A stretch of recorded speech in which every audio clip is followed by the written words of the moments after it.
如果講到泰國神秘學，除咗鬼故都市傳說，仲有一啲到今日都冇人真正能夠解釋嘅現象。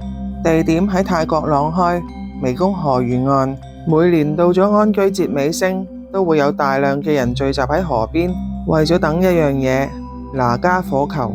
目擊者話，到夜晚某個時間，河上會突然升起一粒粒紅色嘅火球，而最奇怪嘅係冇爆炸聲、冇煙、冇火花，就好似有啲嘢由河底升上天空。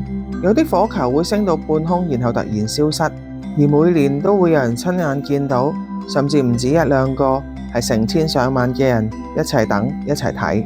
慢慢呢件事已經變咗泰國一個每年一度出現嘅神秘現象。而關於火球嘅來源，一直都有兩邊唔同嘅講法。一邊相信呢啲係哪吒出現，哪吒係泰國同老撾傳說中生活喺湄公河嘅巨大蛇神。喺泰國文化裏面，哪吒一直被視為守護河流嘅神秘存在，所以每年火球出現，好多人都相信呢個係哪吒向佛陀嘅致敬。但另一方面，科學界亦都一直嘗試解釋。有人認為火球可能同河底氣體有關，例如甲烷、磷化氣體。當氣體遇到特定氣溫同環境，就可能產生自然嘅火光。但問題係到而家都冇人真正證明到，而多年嚟一直有人質疑火球會唔會其實係煙火，或者係對岸發射照明彈。